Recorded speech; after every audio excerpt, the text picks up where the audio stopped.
শুরু থেকে আসি কথা শুরু থেকে আসি, তাহলে অজাহাত হবে যে আমি এখন কেন মানুষের সাথে অনলাইনে বসতে চাচ্ছি এবং কেন আমি মানুষের কল রেকর্ডগুলো এখন ছাড়ছি, এই বিষয়গুলো ওয়াজাহাত হবে।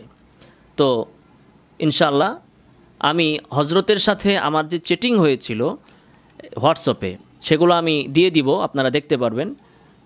দেখি ওনার নাম্বারটাও আসলে আমার কাছে ছিল না।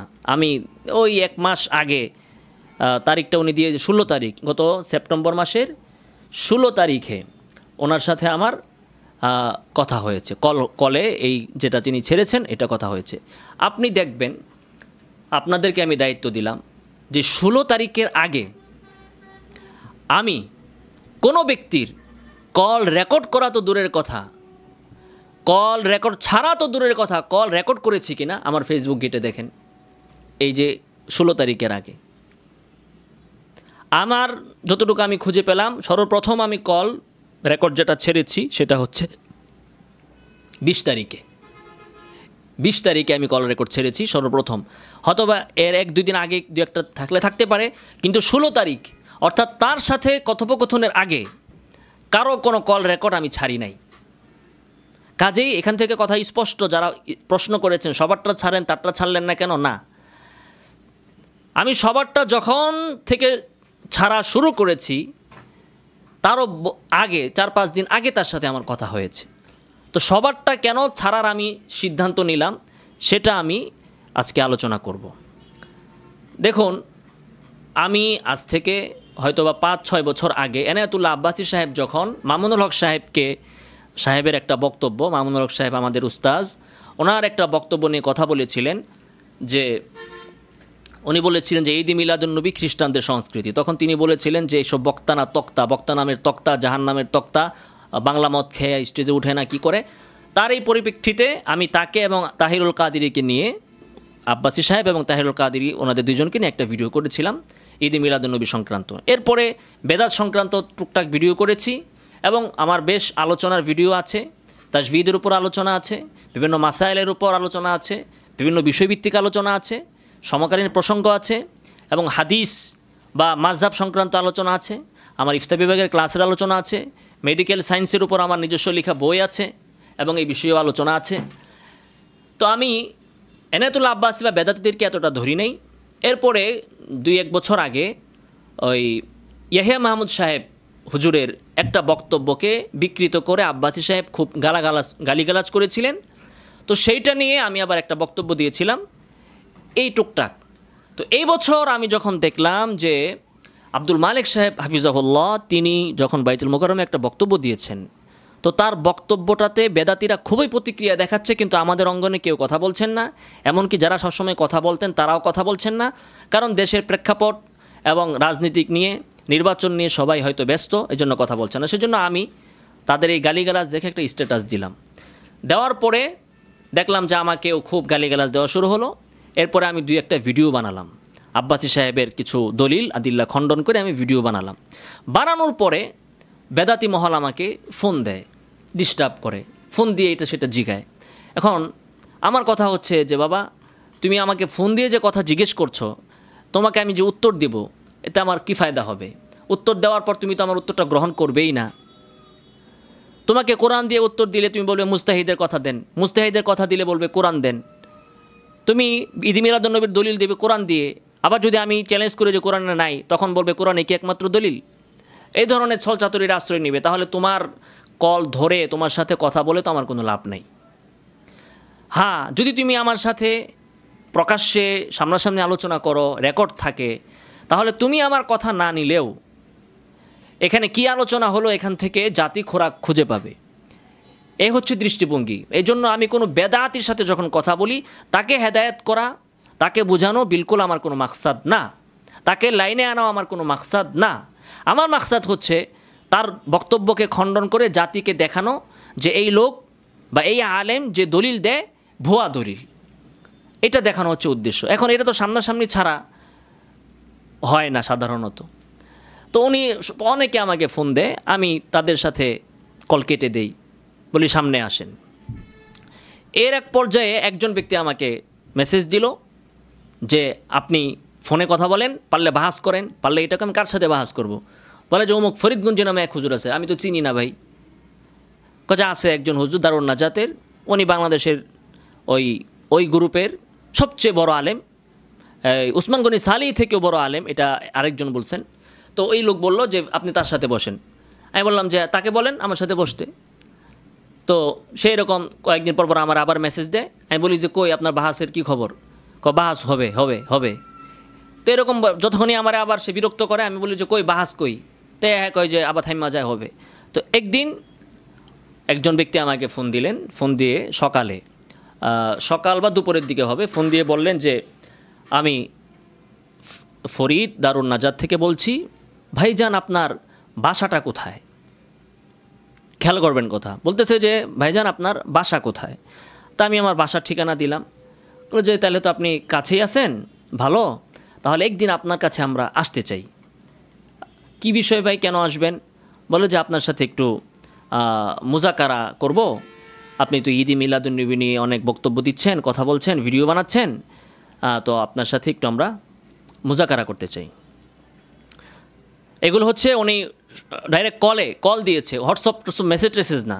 এটার কিন্তু প্রমাণ আমি দেখাতে পারবো না, তবে আমি হলফ করে আল্লাহর কসম করে বলতে পারবো, আমি এখন যা বলবো ফরিদ সম্পর্কে আল্লাহর কসম করে বলতেছি, কোনো একটা শব্দ মিথ্যা বলবো না। আর ওনাকে বলেন যে তার সাথে এরকম কথা হয়েছিল কি না। তো সর্বপ্রথম এই লোক আমাকে ফোন দিছে, তাকে আমি ফোন দেই নাই, এবং তার আগে আমি কোনো সুন্নি ঘরানার কোনো আলেমকে আমি ফোন দেই নাই, কোনো ব্যক্তিকেও আমি ফোন দেই নাই, কারো কল আমি রেকর্ডও করি নাই, কারো কল রেকর্ড আমি ছাড়িও নাই। রেকর্ড করা তো ছাড়িই নাই, সেখানে রেকর্ড তো অনেক দূরের কথা, ঠিক না? আচ্ছা, ওনার নাম্বারটা আবার হারিয়ে ফেলছি আমি, যেহেতু ওনার এখান থেকে আমি দেখাবো। তো এই হচ্ছে উনি আমাকে ফোন দিয়ে বললেন যে আপনার সাথে আপনার বাসায় এসে একটু মুজাকারা করব। তো ঠিক আছে ভাই, আসেন। তো আপনি তো ঈদ মিলাদুন্নবী বক্তব্য দিচ্ছেন? হ্যাঁ দিচ্ছি, আসেন। তো বলতেছে যে না ভাই, ঈদ মিলাদুন্নবী তো থাক, আমরা আগে বেদাত কাকে বলে এটা নিয়ে একটু আমরা মুজাকারা করি, একটু আমরা আলোচনা করি, যে বেদাত কাকে বলে এটা নিয়ে আলোচনা করি। তো এটা তো একটা সহজ জিনিস, বেদাত কারে কয়, এটা তো হাদিসের ভিতরেই আছে। আমার তো এটার জন্য কোনো কিতাবে যাওয়ার দরকার নাই, মুস্তাহিদের বক্তব্যের দরকার নাই। মুস্তাহিদের কিয়াস তো শরীয়তের 4 নম্বর দলিল, আমার দলিল তো সরাসরি কোরআন হাদিস। এখন তার তো কোরআন হাদিসে তার দলিল নাই, বেদাতে হাসানা তো কোরআনের ভিতরে নাই, হাদিসের ভিতরে নাই, তো মুস্তাহিদের কিয়াস। এখন সে চাইতেছে যে আমি যেন কোরআন হাদিস থেকে ফিরা তার কথায় আসি, যে দলিল হবে মুস্তাহিদের বক্তব্য, কোরআন দলিল না। শুরু থেকেই তার প্রচেষ্টা হচ্ছে এটা। আমি এখান থেকে তার বক্তব্যগুলো আমি আপনাদেরকে ইনশাল্লাহ শোনাবো। এখান থেকে তার কথাগুলো যেগুলো আছে আর কি, এগুলো আমি ইনশাল্লাহ আপনাকে শোনাবো। তো ঠিক আছে, উনি বলতেছে যে আলোচনা হবে কি সম্পর্কে? ঈদে মিলাদুন্নবী না, আলোচনা হবে বেদাত সম্পর্কে। তো প্রথমেই ঈদে মিলাদুন্নবী নিয়ে এসে আলোচনা করতে মানে প্রথমেই ভাগছে যে না, আমি কিছু ঈদে মিলাদুন্নবী নিয়ে আপনি আসেন, এটা নিয়ে তো আমি কথা বলতেছি, এটা নিয়ে আপনি আলোচনায় আসেন। আমি তো ঈদে মিলাদুন্নবী নিয়ে বহুত ভিডিও তখনও বানিয়ে ফেলছি, প্রতিদিনই 1-2টা বানাচ্ছি। তো আপনি এটা নিয়ে আসেন, কোনো না, ঈদে মিলাদুন্নবী নিয়ে না, এটা থাক, বেদাত নিয়ে আলোচনা হবে, বেদাত কাকে বলে। তো ঠিক আছে, আসেন, বাসায় আসেন, কবে আসবেন? আচ্ছা ভাই, আসার আগে একটা কাজ করি, আমরা হোয়াটসঅ্যাপে আমরা একটু মানে আলোচনাটা কি বিষয়ে হবে, বিষয় তো ঠিক হইলো, মানে এখন আলোচনার উসুল আমরা ঠিক করি, ঠিক করি আগে। তো প্রথম বিষয় ছিল ঈদ মিলাদুন্নবী, ঈদ মিলাদুন্নবী থেকে বেদাত থেকে এখন আসবে কোথায়? উসুল ঠিক করি আলোচনার। তো ঠিক আছে, আসেন। তো হোয়াটসঅ্যাপে প্রথম মেসেজ হচ্ছে ওনার মিলাদ সারসংক্ষেপ, তার একটা PDF পাঠাইছে। দ্বিতীয় মিলাদ কিয়াম দ্বিতীয় প্রকাশ ফুল PDF আরেকটা পাঠাইছে। আচ্ছা, তার সাথে আমার উসুল নিয়ে আলোচনা হবে, সে আমাকে কি পাঠায়? বই পাঠায়। আমি কিন্তু তারে মেসেজ দেই নাই, তারে কলও করি নাই, তারে মেসেজও দেই নাই। দেখেন, এটা হচ্ছে 15 সেপ্টেম্বরের আগে হবে, বা 15 সেপ্টেম্বর। রাহমাতুল্লাহ ভাই, এটার প্রথম অধ্যায়টাই বেদাতের উপরে। আপনি যদি বইয়ের একটু ভিতরে যান তাহলে দেখবেন প্রথম অধ্যায়টা বেদাতের উপরে, ওই অধ্যায়টা এটার ভিতরে আছে। এটা একটু কষ্ট করে বেদাতের অধ্যায়টা দেখলে ভালো হবে। উনি করবে আমার সাথে বাহাস, উনি আমারে তার লিফলেট পাঠায়, ওগুলো আমি মোতালা করতাম। তো আমার কি আজাইরা মানে কুত্তায় কামড়াইছে যে বেদাতির বই আমি পড়বো, তার বই আমার পইরা বেদাত কারে কই শিখতে হবে, মানে আমাকে বেদাতি বানানোর ফোন দিয়ে তা সে নিছে। তো এটা ব্যর্থ হইয়া বেটার আগে এখন আমার কল রেকর্ড ছাড়ছে।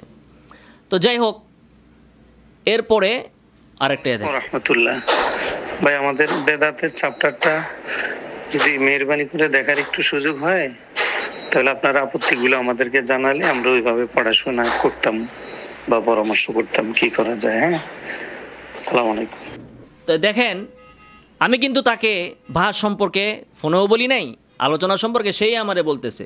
তো প্রথম আলোচনা ঈদ মিলাদুন্নবী, এরপরে বেদাতের পরে উসুল ঠিক করবে হোয়াটসঅ্যাপে আইসা। এখন সে আমারে বারবার খালি মেসেজ দিচ্ছে কী বিষয়ে, যে ভাই আমার বইটা কি একটু পড়ছেন, এটা পড়ার পরে একটু দেখেন কেমন হয়েছে বইটা, বা এই বিষয়ে আপনি কি বলেন।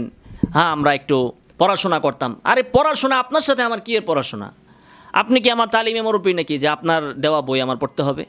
তাই একটা ব্যক্তিকে যদি বারবার আপনি ফোন দিছেন বাহাসের কথা বইলা, মুজাকারার কথা বইলা, তার বাসায় এসে মুজাকারা করবেন, এরপরে আপনি হোয়াটসঅ্যাপে মূল প্রসঙ্গের খবর নাই, আপনি আপনার বই দিয়ে বারবার বিরক্ত করতেছেন, বারবার মেসেজ পাঠাচ্ছেন। আমরা তো আর ওনার মতো এত আজারিয়া না, আমাদের তো কাজ আছে। আমি নিজে একটা বই লিখতেছি ঈদ মিলাদুন্নবীর উপর, তো আমার যা মোতালার দরকার আমি সেটা করব। আমি তার ওই বাংলা চটি বই এটা কেন পড়বো? বারবার আমাকে মেসেজ দিচ্ছে, 2 দিন দিছে, আমি কিন্তু এখনও পর্যন্ত তাকে এই বিষয়ে মেসেজ দেই নাই। 3 নম্বর দিন আবার আসসালামু আলাইকুম রহমতুল্লাহ। রাকিব ভাই, আমার ওই বেদাতের উপর লেখাটা দেখার সুযোগ হয়েছে কিনা, আমরা ওটার উপরে ধারাবাহিক আলোচনা করলে বোধহয় আমাদের ইলমে অনেক ফায়দা হইতো। আসলে ওখানে কি কি ত্রুটি আছে বা আপনার বেদাতের উপর আপনার কোনো সংকলন থাকলে আমাদেরকে দিলে আমরা উপকৃত হইতাম। আমরা যদি বেদাতের উপর আগে কথা বলি তাহলে আমাদের ইলমি মুনাকাশাটা অনেক ভালো হইতো। আমি আপনার একান্ত সহযোগিতা কামনা করতেছি, বা আরো কোনো আলেমের কাছে যদি যাওয়া লাগে আপনি বললে আমি ইনশাল্লাহ যাব, প্রয়োজনে শিখবো। এটা জাস্ট চ্যালেঞ্জ বা বহসের জন্য না, এটা শুধু বেদাতের বিষয়ে আমরা জানতে চাই, বুঝতে চাই। আমরা এরপরে উদাহরণে আসব। বিষয়টা আপনার অনেক দৃষ্টি কামনা করছি। 3 দিন কিন্তু হয়ে গেল। তো প্রসঙ্গ কোত্থেকে কই গেল? যে ছেলে আমাকে তার নাম্বার দিয়েছে বা তার কাছে আমার নাম্বার দিয়েছে, ওই ছেলের চ্যালেঞ্জ হচ্ছে যে বেটা পারলে ফরিদগঞ্জের সাথে বৈশা দেখ, 2 মিনিটও টিকবি না। আর ফরিদগঞ্জে এসে আমার কি বলতেছে, করবে বাসায় এসে মুজাকারা, এর জন্য হোয়াটসঅ্যাপে উসুল ঠিক করবে। এরপরে এসে কি করতেছে, বাহাসের খবর নাই, বলে যে আমরা 2জন বই পড়ি, পরে বইয়ের উপর ধারাবাহিকভাবে আমরা আলোচনা করি।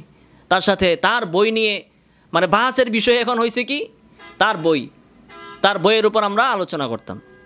এরপর উনি একটা মেসেজ পাঠিয়েছেন আমাকে, একটা ফরওয়ার্ড করেছেন যে মোহতারাম ফরিদ আউয়াল ভাইকে আলোচনার আহ্বান ইত্যাদি, কার সাথে কি রেজাউল করিম আবরারের ভাইয়ের একটা পোস্ট নিয়ে এটা করছে। তো এরপরে সর্বপ্রথম আমি যখন তাকে মেসেজ ভয়েস দিই, এর আগে আমি তাকে এই সংক্রান্ত কোনো মেসেজ দিই নাই।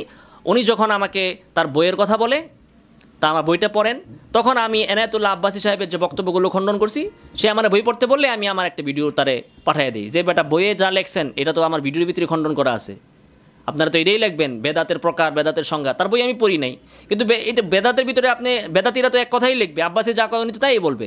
আমি ভিডিওগুলো পাঠাইছি, সে আমার ভিডিও খণ্ডন করে না, খালি বলে যে তার বই আমি পড়তে। তো এরপরে আমি প্রথম যে ভয়েস মেসেজটা আমি তাকে দেই সেটা হচ্ছে এই, বেদাতের সংজ্ঞা নিয়ে আপনি যে মানে পারাপারি করতেছেন, বেদাত তো নতুন কোনো জিনিস না, আর এটার সংজ্ঞা নাই এমনও কোনো জিনিস না, আর এটা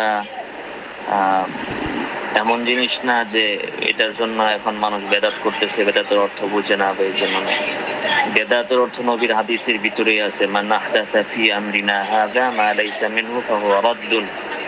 এটাই স্পষ্ট হাদিস, এই হাদিস থেকেই বেদাত কোনটা যার বুঝার সে বুঝে নেয়, ঠিক আছে না? এটাই বেদাতের সংজ্ঞা। তাকে আমি এখানে স্পষ্টই বলে দিলাম যে ভাই বেদাত, আপনি ঈদ মিলাদুন্নবী নিয়ে করবেন বাহাস, এইটার জন্য আপনি আসছেন বেদাতের সংজ্ঞা, তারপরে বেদাতের সংজ্ঞা বের করতে যেয়ে আপনার বই পর্যালোচনা মোনাকাশা। আমি বলেই দিলাম যে ভাই বেদাতের সংজ্ঞা হাদিসের ভিতরে স্পষ্ট আছে, বেদাতের সংজ্ঞা না জানার কারণে আপনি বেদাত করতেছেন, বিষয়টা এরকম না, জান্নাও না জানার ভান করতেছেন। এখন এই ব্যক্তি আমাকে মেসেজ পাঠিয়েছে লিখিত, ভাই আমরা তো বলেছি প্রথমে আমরা বেদাতের পরিচয় ও প্রয়োগ নিয়ে কথা বলবো, তারপর আমরা একটি একটি করে উদাহরণ মুজাকারা করব ইনশাআল্লাহ। ভাই, আমি আপনাকে বেদাতের যে লেখাটা দিয়েছি তার সাথে আপনি একমত কিনা, দ্বিমত হলে ব্যাখ্যা সহ জানালে ভালো হয়। জাযাকাল্লাহ আহসানাল জাযা। আমি এর মৌখিকভাবে যে বলে দিলাম যে বেদাতের সংজ্ঞা এই হাদিসের ভিতরেই আছে, বেদাতের সংজ্ঞা তো আমি দিলাম। এখন আপনি আলোচনায় আসেন। বেদাত আমি এই হাদিসে যা আছে মান আহদাসা ফি আমরিনা হাযা মা লাইসা মিনহু ফাহুয়া রাদ্দুন, এটাকে আমি বেদাতের সংজ্ঞা, বেদাতের প্রকার সব কিছু এই হাদিসের ভিতরে দেওয়া আছে, নবীর এই হাদিস। এই হাদিসকে মুহাদ্দিসিনে কেরাম বলেছেন যে শরীয়তের অর্ধেক এই হাদিসের ভিতরে আছে, শরীয়তের অর্ধেক। এই হাদিস দিছি, এরপরে উনি আমরা বলতেছে ভাই আমরা তো কথা ছিল আগে আমরা বেদাতের প্রকার পরিচয় নিয়ে আলোচনা করব। তো এটার ভিতরেই তো আছে সব কিছু, গিলি তো নাই, হাদিস বুঝার ক্ষমতা তো তার নাই। তো সে বলতেছে তার লেখা, ওই ঘুরে ফিরে আবার আমার লেখাটা পড়ছেন কিনা, পড়লে ওটার সাথে আপনি একমত না দ্বিমত। এই বিষয়ে আপনার পছন্দের কোনো লেখক থাকলে আমাকে দিলে ভালো হয়। দেখেন, হ্যাঁ কিন্তু চাইছে তার আমার পছন্দের লেখক থাকলে দিলে তার ভালো হয়। পর লেখকের কথা কিন্তু আমি দিব, তখন দেখেন সে কি বলে। তারপর আমি একটা ওনাকে ফেসবুক থেকে একটা কি পোস্ট শেয়ার করেছিলাম, এটা ভিতরে ঢুকলে দেখা যাবে। যাই হোক, এরপরে উনি মেসেজ দিছে আমরা এবার ধারাবাহিকভাবে লিখিত আলোচনা করব। কথা হয়েছিল কি ভাই, তার সে আমার বাসায় আসবে, মুজাকারা করবে। যে আমাকে তার নাম্বার দিছে, তাকে আমার নাম্বার দিছে, আমার যার থেকে আমার নাম্বার নিয়ে তিনি ফোন করেছেন, সেই ব্যক্তি বলেছে ঈদ মিলাদুন্নবী নিয়ে বাহাস হবে। উনি এসে বললেন বেদাতের সংজ্ঞা নিয়ে বাহাস হবে। এরপরে তিনি এসে বললেন যে হোয়াটসঅ্যাপে উসুল ঠিক হবে বাহাসের বা আলোচনার, মুজাকারা বলুক আর বাহাস বলুক। এরপরে এখন বলতেছে ভাই আমরা ধারাবাহিকভাবে লিখিত আলোচনা করব। ভাই কার এত ঠেকা পড়ছে আপনার লগে বসে বসে এই হোয়াটসঅ্যাপে প্রীতি করার? বলেন, আপনি লিখিত আলোচনা করতে চান? হ্যাঁ, লিখিত আলোচনা কর, এগুলো তো সে প্রকাশ করে নাই। সে ওই তার ওই শেষ ভিডিও যেটার ভিতরে সে বলছে কল রেকর্ডে যে আপনি দারুণ না যাতে আসেন, আমি বলছি না সামনাসামনি আসেন, আমি বলছি, উনি বলছেন যে না হোয়াটসঅ্যাপেই করেন। তো এগুলো তো বহুত পরের ইতিহাস, ঠিক না? এই যে এটাই হচ্ছে তাহরিফ, মানে নুমিনু বিবাযিন ওয়া নাকফুরু বিবাযিন, অর্ধেক প্রকাশ করবে আর অর্ধেক গোপন রাখবে। তো উনি আমাকে বলতেছে যে ভাই ধারাবাহিকভাবে লিখিত আলোচনা করব। আমার ঠেকা লাগছে যে তার কাছে যাইয়া আমি আমার লেখা জমা দিব, আবার সে আমার লেখা জমা দিবে, এগুলো পড়ে পড়ে আমরা প্রেমপত্র আদান প্রদান করব। আমার ঠেকা লাগছে ইনশাআল্লাহ। তাই ওলামায়ে দেওবন্দের পক্ষ থেকে কিতাবের উপর একটা লেখা আমাদেরকে দিক, ওনারা কাদের বেদাত নেবেন। মানে উনি জানে না যে ওলামায়ে দেওবন্দ কাদের বেদাত নেয়, তো ওনারা কাদের বেদাত নেবেন। আগে বলে আসলো যে একটা কিতাবের নাম দিতে, আর এখনও বললো যে ওলামায়ে দেওবন্দ কাদের বেদাত নেবেন, এটা নিয়ে উনি কনফিউজ। এখন এটা করে ওনারা কাদের বেদাত নেবেন, আশারি মাতুরিদের নাকি সালাফিদের। মানে বেদাতের একটা সংজ্ঞা হচ্ছে সালাফিদের আহলে হাদিসদের বেদাতের আবার কি সংজ্ঞা, যারা প্রচলিত আহলে হাদিস বেদাতের কি সংজ্ঞা, নাকি বেদাতের যারা কোরআন হাদিস থেকে বেদাতের সংজ্ঞা দিবে এরাই হলো আহলে হাদিস। আর যারা ওই 800 বছর পরে এসে ইবনে হাজারের কথা অনুযায়ী বলবে, সুয়ুতির কথা অনুযায়ী বলবে যে ঈদ মিলাদুন্নবী বেদাতে হাসানা, এরাই হচ্ছে কি সুন্নি। আর আমরা যদি রাসূলের হাদিস সামনে রেখে বলি যে এটা বেদাত, তাহলে ওইটা হচ্ছে কি আহলে হাদিসদের। কি বললো, মাতুরিদিদের নিবে না সালাফিদের? আমি এরে বলছি নবীরটা তার হুশ হয় নাই, সে বলে মাতুরিদি নিবে না সালাফির নিবে। সালাফিদের বেদাত আর আহলে সুন্নতের বেদাতের পার্থক্য কি কি, এ বিষয়ে সমাধান ছাড়া কথা বলে সময় নষ্ট। জাযাকাল্লাহ আহসানাল জাযা। তো আমার সে বলল যে কাটটা বেদাতের সংজ্ঞা কাটটা নেবেন। তো আমি তাকে বললাম রাসূলেরটা নেন। মাতুরিদি কি আবার সালাফি কি? আমাদের মূল উৎস হচ্ছে কোরআন এবং সুন্নাহ। ইজমা 3 নাম্বার, কিয়াস 4 নাম্বার। যেটা আমরা কোরআন সুন্নায় পাবো ওইটার জন্য আপনি কিয়াসের দিকে কেন যাবেন? তো এ বলতেছে, আমি বললাম রাসূলেরটা নেন। মান আহদাসা ফি আমরিনা হাযা মা লাইসা মিনহু ফাহুয়া রাদ্দুন, হাদিসটাকে উল্লেখ করে দিলাম। তাকে বললাম খুদ মিন হাযাল হাদিস, এই হাদিস থেকে আপনি সংজ্ঞা গ্রহণ করেন। ইহদাসু আমরিন ফিদ্দিন মা লাইসা মিনহু, একেবারে স্পষ্ট, কোনো অস্পষ্টতা নাই। আর নবীর কথা অস্পষ্টতা থাকবে কিভাবে? নবী হচ্ছে ফাসিহ বালিগ। নবীর কথা যদি যেবারে না বুঝে হেবারে মুজতাহিদের কথা বুঝবে। আমি স্পষ্ট এই হাদিস থেকে তাকে সংজ্ঞা আরবিতে বের করেও দিলাম, ইহদাসু আমরিন ফিদ্দিন মা লাইসা মিনহু।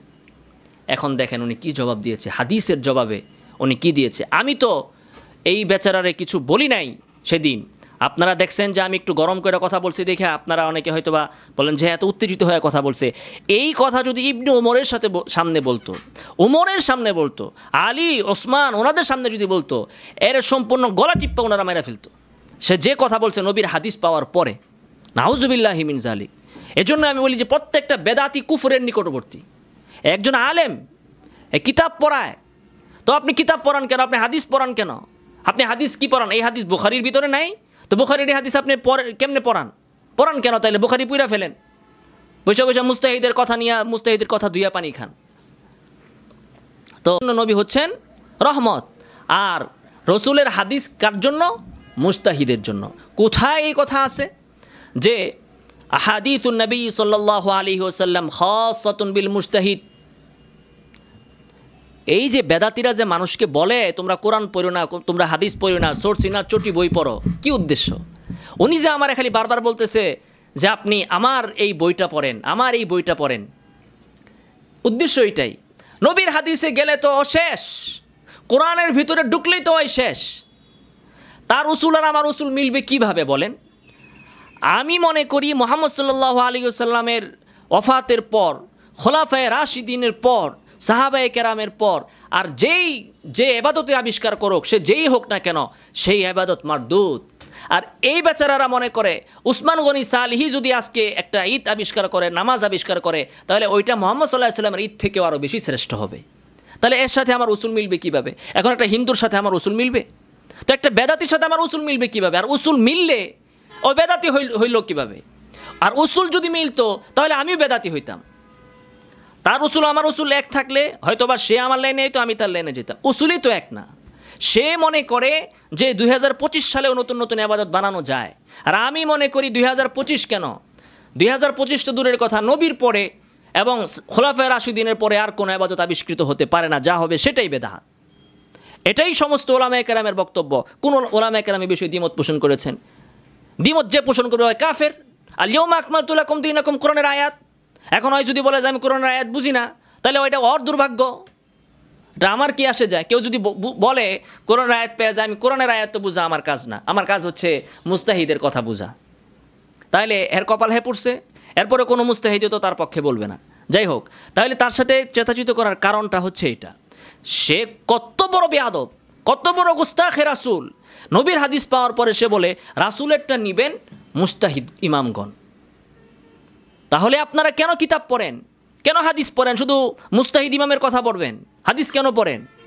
আর আমি যে কথা বলছি মুস্তাহিদ ইমামরা তো এই হাদিস থেকেই নিয়েছেন। তো আমার দলিল যদি হাদিসের ভিতরে থাকে তাহলে আমি কি সেই হাদিস পেশ করতে পারবো না? হ্যাঁ, আপনি বলেন যে না, আপনি এই যে হাদিসটা পেশ করেছেন এটা তো ভুল পেশ করেছেন, এখানে তো এই কথা বলা হয় নাই, আপনি যা দাবি করেছেন উমুক ইমাম মুস্তাহিদ ইমাম বলেছেন যে হাদিসটা অন্য ক্ষেত্রে প্রযোজ্য। আপনি সেটা বলতে পারতেন, যেই হাদিসের মোকাবেলায় এই হাদিস আছে যদি থাকতো আপনার কাছে, অথবা ইমাম উমুক ইমাম তো এই হাদিসের ব্যাপারে এরকমটা বলেছেন, তাহলে তার বুঝ আর আপনার বুঝ তো মিলল না। তখন আমি বলতাম যে হ্যাঁ, আমি যেটা বলেছি আমার পক্ষে অমুক মুস্তাহিদ ইমাম আছেন, আপনার পক্ষে অমুক মুস্তাহিদ ইমাম আছেন, বলতাম। এই না বইলা আমি হাদিসটা শুধু বলছি, আর এই বইলা ফেললো যে হাদিস নেওয়া এটা মুস্তাহিদ ইমামের কাজ। আমাদের নেওয়ার অধিকার কে দিল? হাদিস গ্রহণ করার অধিকার আমাদেরকে কে দিল? বলেন ভাই, এই ধরনের বেদাতিদের এই ধরনের কথা শোনার পরে একজন মুমিনের রক্ত কি ঠান্ডা থাকতে পারে?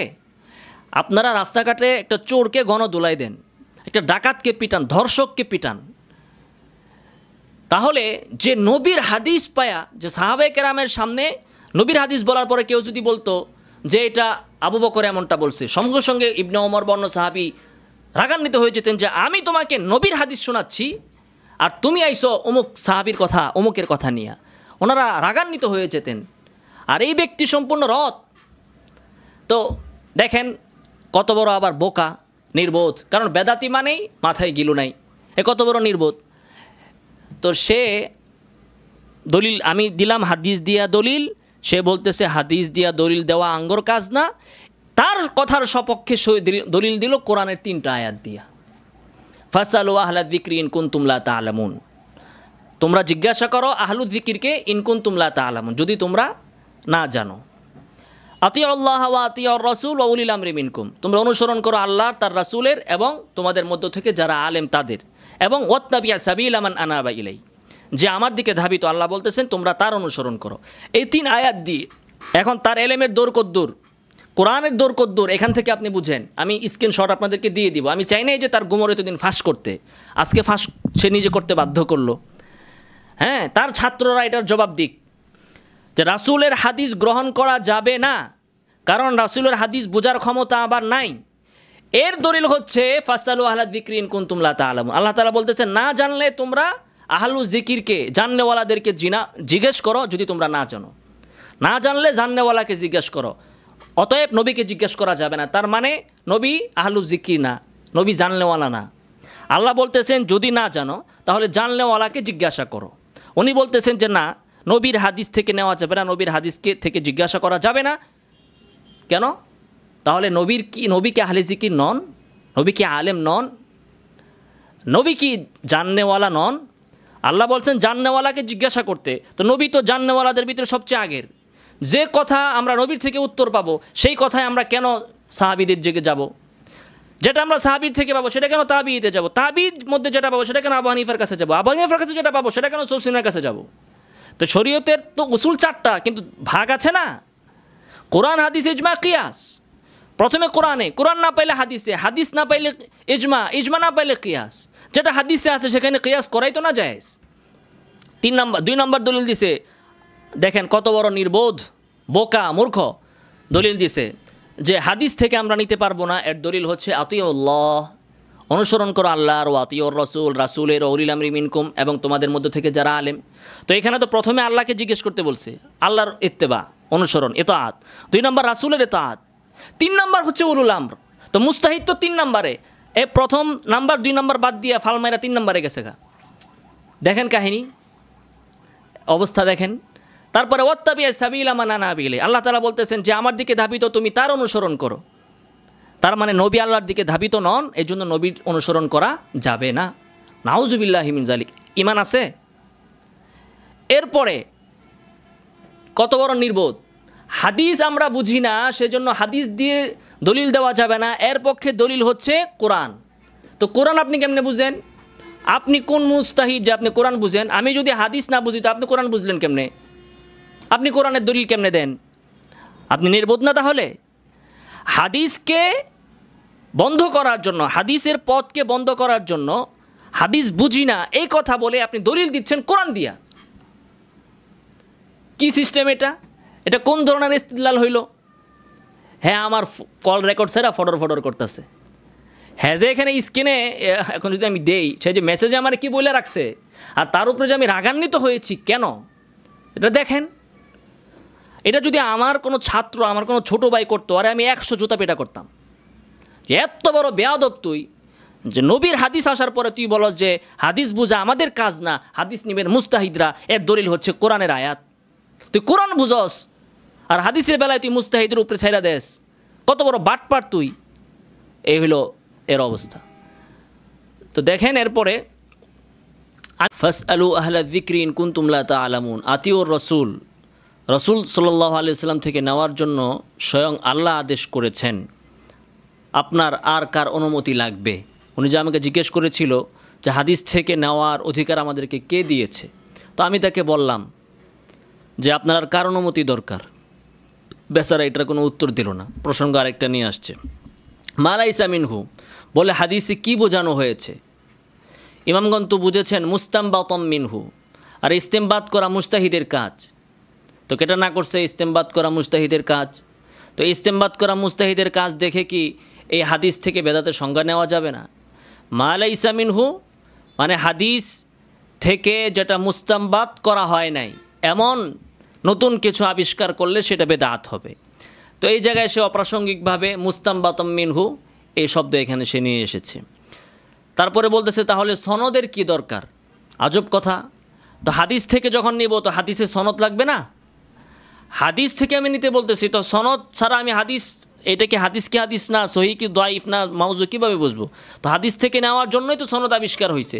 সনদের আবিষ্কার কি এই জন্য হয়েছে যে হাদিস থেকে না নেওয়ার জন্য, নাকি হাদিস গ্রহণ করাকে সহজ করার জন্য সনদের আবিষ্কার হয়েছে?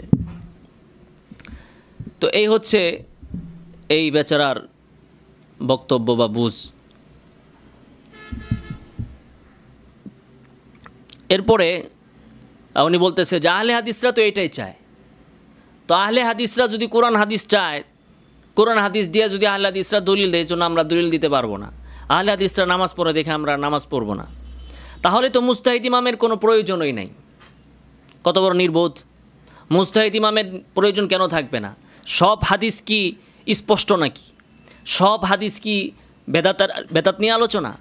নতুন রকেট আবিষ্কার হবে, ফ্যান আবিষ্কার হবে, ট্রেনে নামাজ হবে কি হবে না, বিমানে অজু কিভাবে করবেন, নামাজ কিভাবে পড়বেন, নতুন নতুন বিষয় আবিষ্কার হবে, নতুন নতুন মুস্তাহিদ আসবে। হাদিসের যখন ইখতিলাফ থাকবে তখন মুস্তাহিদরা তাআরুজের সমাধান করবে। এখন নবীর এই হাদিসের সাথে কোন কিসের তাআরুজ আছে? তো সেক্ষেত্রে তো আপনি তাআরুজ না দেখাবেন। আচ্ছা, এই হলো তার কথা। এরপর আমাদের মাঝে আহলে হাদিসদের মাঝে পার্থক্য থাকবে কতটুকু, মানে যখনই আমরা কোরআনের দিকে দলিল দিব, বেদাতিরা সাইটটা ধরবে যে ভাই হাদিস কইলে আপনি কিন্তু আহলে হাদিস হয়ে যাবেন, হাদিসের দিকে গেলে আপনি আহলে হাদিস। মানে নবীর হাদিস আসছে আহলে হাদিসদের জন্য, আর আমাদের সুন্নিদের জন্য আসছে কি ওই সরসিনার চটি বই। আচ্ছা, এরপরে বলতেছে ভাইজান একটু খেয়াল করে কথা বললে ভালো হয়। সে বলতেছে গাঁজাখড়ি কথা, আর আমারে বলতেছে ভাইজান খেয়াল করে কথা বললে ভালো হয়। এখন ভাই চ্যাটের ভিতরে কি এত কথা বলা যায়? তো আমি তাকে বললাম মালাইসা মিনহু, সে যে প্রশ্ন করছিল, বললাম যে হুয়ের মার্জিত জাহের, মালাইসা মিনহু মালাইসা মিনাদ্দিন। সব সাহাবি কি মুস্তাহিদ ছিলেন? তাহলে সাহাবিদের সামনে নবীর এসব বলার ফায়দা কি? নবী যে সাহাবিদেরকে বললেন মানা হাদাসা ফি আমরিনা হাদা মালাইসা মিনহু ফাহুয়া রাদ্দুন, সব সাহাবি কি মুস্তাহিদ নাকি? তাহলে সাহাবিরা নবীর ওই কথা বুঝলে আমরা বুঝবো না?